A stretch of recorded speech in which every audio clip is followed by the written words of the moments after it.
Welcome to Introduction to Game Design. In this video, we will discuss the basics of game design, including the process of and what it means to create a digital game. Let's take a moment to visualize what making a digital game looks like. Does it require lots of planning? Are large teams of experts needed to build a game?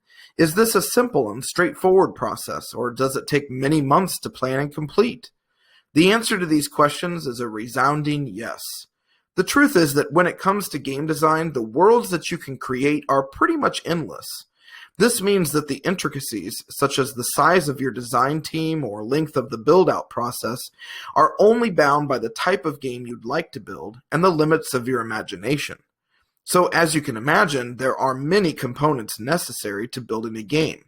However, we can begin with the very definition of game design.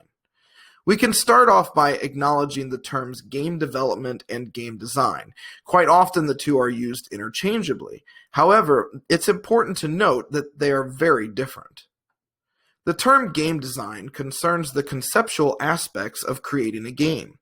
This starts at the very beginning of the build-out process and includes figuring out how the game will flow as the player interacts with it, creating the storyline, and putting together all of the components relating to the senses, such as the visual graphics, the movement of objects, and audio effects.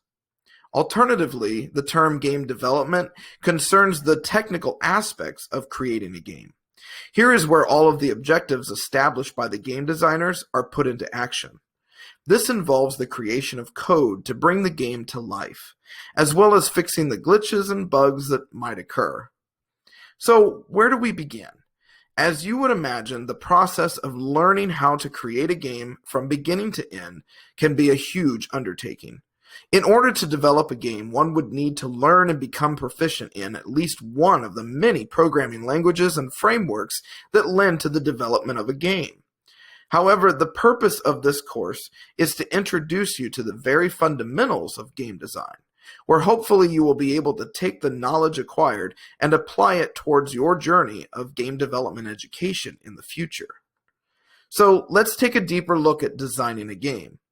The success of a game is dependent upon the blending of all three skills. However, the allocation of time and focus placed on each of these components is entirely up to the designer and the overall goal of the game. While there are many ways to develop a game, no one can argue with the use of strong fundamentals. Game development can be broken down into three main parts, including solid code or scripting, graphics, and a storyline.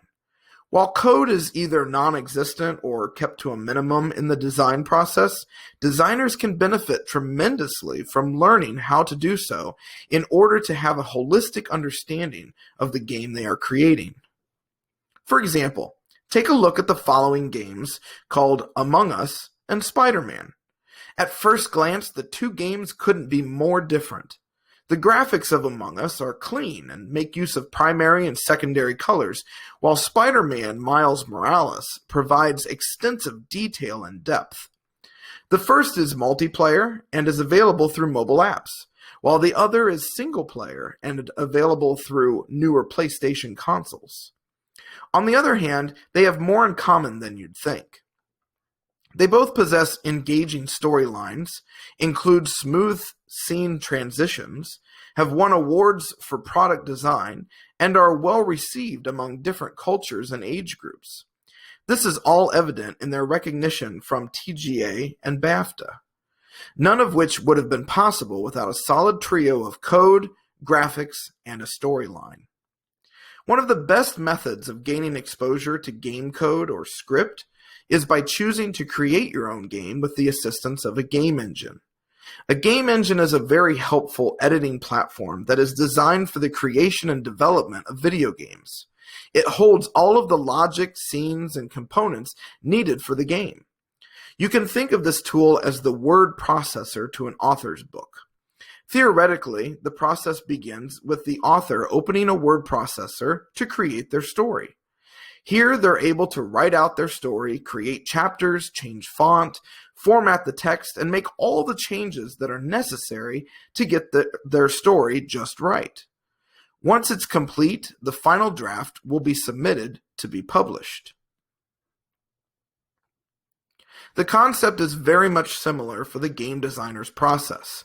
A game engine provides the designer the same assistance that a word processor would, allowing them to create, design, and visualize the product before it's officially released as a game. Both are considered editing frameworks that assist the creator in the construction of their masterpiece. Now that you've learned about the meaning of game design, it's time to explore further into the industry to learn about its history and what this looks like in the real world.